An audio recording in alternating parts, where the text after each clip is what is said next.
The desert stretched endlessly, a sea of gold and crimson under the dying sun, where every rock and cactus seemed to whisper stories of the past. Elin rode alone, the cold wind tugging at her black braid, her horse's hoofs stirring clouds of dust that shimmered in the last light. She had left her tribe's camp before dawn, seeking a lost mustang.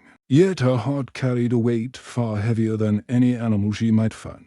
Her father had fallen to violence, her people scattered, and still the land itself seemed to mourn alongside her. The silence of the canyon enveloped her, broken only by the occasional cry of a distant hawk. As the shadows deepened, Elin's sharp eyes caught a movement near a mesquite tree. A man lay slumped against its trunk, pale and bleeding, a bullet wound marring his side.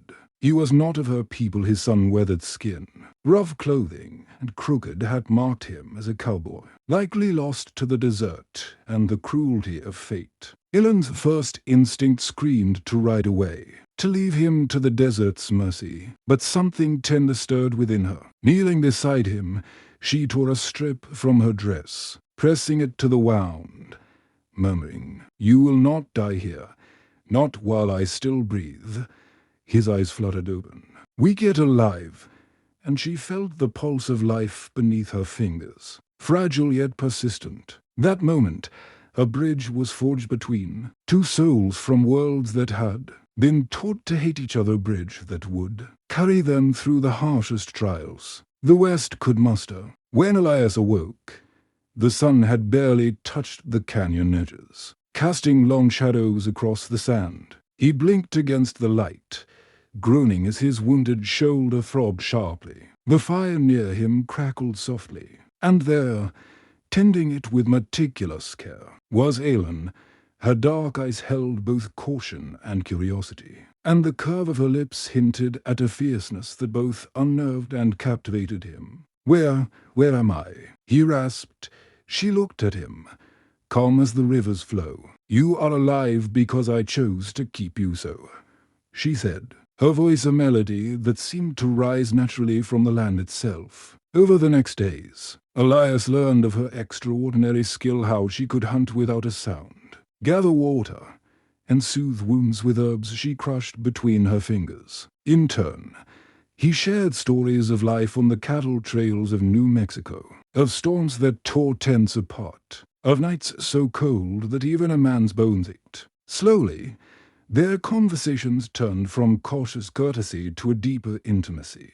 Nights were the most dangerous, yet also the most transformative, as they sat beneath the glittering stars, sharing whispered dreams, secret fears, and the longing each had never dared admit. Elias found himself captivated, not only by her strength, but by the quiet vulnerability in her gaze. Elin, too, felt her heart stir with emotions that frightened and exhilarated her. She had learned to rely only on herself, yet with Elias, a strange warmth crept into her chest, softening the edges of her solitude. In the stillness of the canyon, where the desert seemed suspended between time and eternity, the spark of their bond ignited a spark that would neither gunfire, frost, nor distance could extinguish. As the first snow dusted the ridges, Elias and Elin had grown inseparable, bound by quiet gestures and shared silences.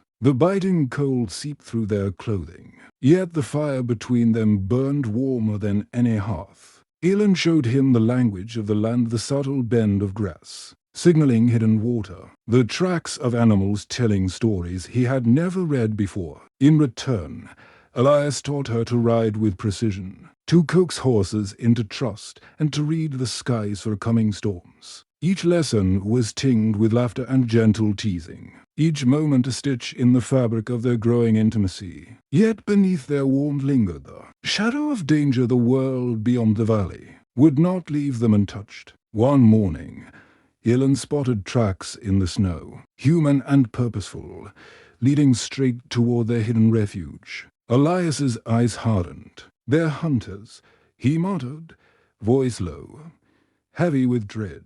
"Looking for me, looking for trouble." Elin's heart clenched. "Then we hide," she whispered. He shook his head. "We can't hide forever. I'll face them if I must. You and your people must be safe." Her hands trembled as she brushed her fingers against his. "Then we face it together," she said, her voice unwavering. Their kiss that morning was fleeting, but loaded with unspoken promises of protection, trust, and the love they refused to deny despite the world's cruelty. The wind carried it across the valley like a prayer, the mountains themselves standing witness to a bond forged in adversity, courage and unrelenting devotion. Deep within the mountains, Elon led Elias to a valley so secluded it seemed untouched by human hands. Evergreen trees bowed to the weight of melting snow, streams ran clear as crystal, and deer moved with a quiet elegance among the rocks. Here, they built a shelter from pine logs, walls fortified by their hands and hearts alike. Time slowed, and each day became a testament to survival, love, and shared dreams. Elias would rise before dawn to gather firewood, while Elon hunted small game or gathered herbs. They spoke in whispers about the life they hoped to carve, imagining a future unburdened by bloodshed. Their bond deepened with each passing day. Laughter mingled with the scent of pine and smoke, echoing through the valley. Yet, even in this paradise, the world's danger loomed. One evening, Elon found fresh tracks near their stream soldiers. Moving cautiously, Elias's jaw tightened. "They'll come from me," he said, and she could hear the quiet despair in his voice. But Elon refused fear to rule her heart. "Then we'll face them together. I will not stand aside while you risk yourself alone." That night, they sat side by side under the star-strewn sky, hands intertwined, eyes locked in a silent vow.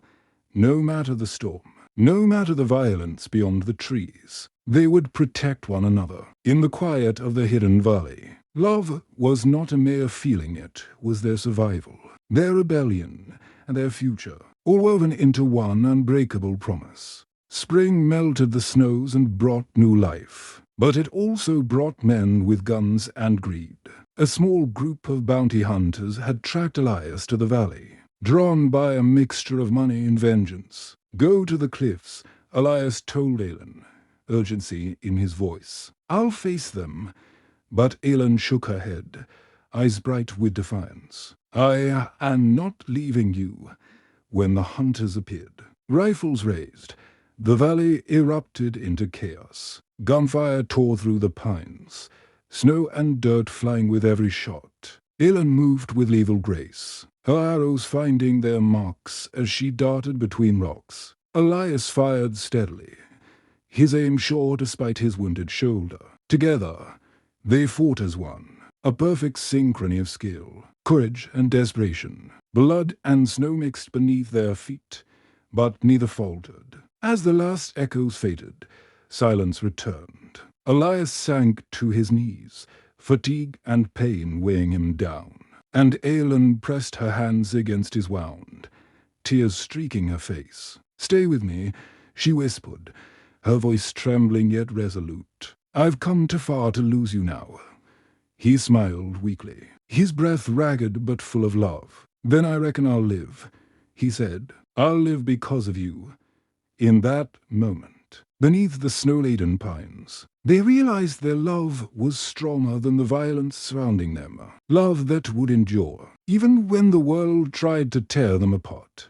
The days after the battle were quiet but fraught with tension. As Elias's shoulder slowly healed under Elon's careful hands, the valley, once a sanctuary, felt fragile under the threat of the outside world. Yet inside their little cabin, warmth and life flourished. Elon brewed teas from herbs she had gathered, crushing leaves and roots with deft fingers, whispering prayers to the Great Spirit as she worked. Elias, weakened but recovering, watched her with admiration and awe, each movement a testament to her strength and grace. They spent hours by the fire, talking softly of dreams and fears they had never shared with another soul. Elon spoke of her childhood in the open plains, of stories told by her elders beneath the desert stars, of the pain of losing her father and the longing for a life where she could love freely. Elias shared memories of dusty trails, of storms that tore through camps, and of a loneliness that had haunted him for years. Their voices blended like the wind through the canyons, a harmony born of survival and hope.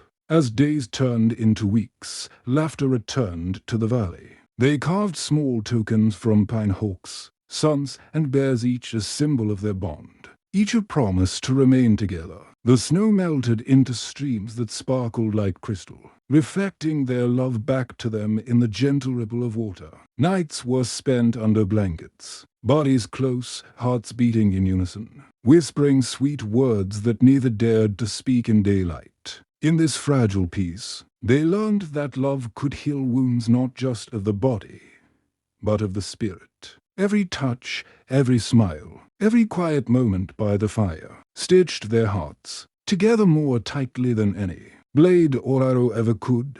Just as the first green shoots of spring appeared, evidence of danger returned. A band of bounty hunters, driven by greed and vengeance, had tracked Elias's trail into the mountains. Elin and Elias realized that hiding could only delay the inevitable. "We must prepare," Elias said, determination in his voice, eyes hard as flint. Elin nodded, her hands steady despite the tremor of fear in her chest. They trained together, moving silently through the trees, practicing maneuvers, setting traps, and learning to anticipate one another's movements. When the hunters finally arrived, rifles raised and faces twisted with malice, they found a pair ready. Gunfire erupted, mingling with shouts and the crackle of the forest. Snow, dirt, and spent bullets filled the air. Elin's arrows flew with unerring precision, striking targets before they could react. Elias's shots were steady, deliberate, protecting her with every heartbeat. They fought as if connected by an invisible thread, each anticipating the other's moves, each willing to sacrifice themselves for the other without hesitation. When the last hunter fled or fell, the valley fell into a quiet so profound it felt sacred. Elias stumbled, a fresh one staining his sleeve, and Elin rushed to him, pressing her hands to his chest. "You stay with me," she murmured, tears streaming, her voice breaking yet resolute. He smiled weakly, despite the pain, the fire of his love shining brighter than any fear. "I'll stay," he whispered. "I live because of you. I'll live for us." With the danger gone, life slowly returned to the hidden valley. Flowers bloomed along the riverbanks, deer grazed without fear, and the sun cast gold across their modest cabin each morning. Elias and Elin rebuilt, not just their home, but their hearts, learning to trust the world enough to hope. They planted crops along the fertile soil near the stream, taught themselves the rhythm of the seasons, and celebrated small victories with laughter and shared stories. Elin's brother, Chino, eventually found them, worry etched on his face, initially furious at the thought of her living with a white man. He watched quietly as Elias worked alongside Elin, respectful and gentle. Slowly, anger softened into understanding. "Then you protect each other well," he said at last, a grudging acknowledgement that love could transcend tradition and prejudice. That summer, their days were filled with purpose and joy. Elias taught their young horses to run and their son, Tay, to ride and respect the land. Elin taught him to listen to the wind, to read the patterns of animals, and to honor his ancestors. Their lives intertwined like the roots of the valley trees strong, enduring, deeply connected. Every sunset became a reminder of resilience, every dawn a promise of hope. As the years passed, Elias and Elin's bond became a legend whispered through the valley and beyond. Travelers spoke of the hidden place in the mountains where a cowboy and an Apache woman lived in harmony with the land, their love radiant and unwavering. Their son grew tall and brave, inheriting the courage and wisdom of both parents. Nights were spent under starlit skies, hearts intertwined, recounting stories of the past and dreams of the future. Their love had survived bullets, betrayal, and prejudice. It had been forged in adversity, sharpened by fear, and strengthened by choice. Every touch, every shared smile, and every quiet moment by the fire became a testament to endurance. Elias would sometimes hold Aylan's hand, eyes soft with gratitude. "You saved me," he whispered. She would press her cheek against his chest, warmth and love mingling. "No, Elias, we saved each other."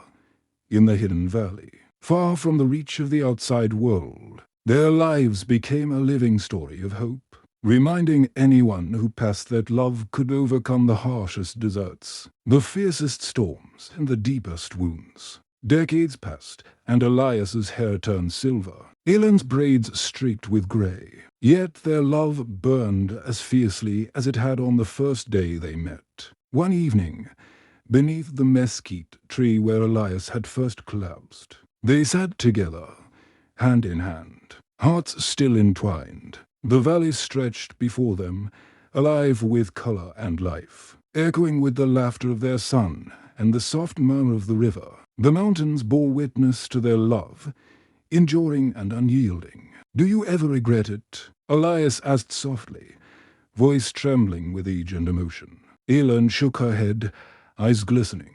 "If the path had been easier, we would never have found each other," she whispered. The sun dipped below the horizon, painting the sky with strokes of gold and crimson, and they watched in quiet reverence, the world slowing round them. As darkness fell, the wind carried their story across the desert plains, the tale of two souls, who defied the world, who loved fiercely, and who survived. When they closed their eyes beneath the eternal horizon, it felt not like an end, but a continuation and infinite love that became part of the mountains, the rivers and the stars. Their spirits danced in the wind, whispering to anyone who would listen that love, courage and devotion could transcend time, blood and conflict. In that hidden valley, Aylan and Elias lived forever, not in flesh alone, but in the unbroken bond that had defined their lives. A love eternal and triumphant,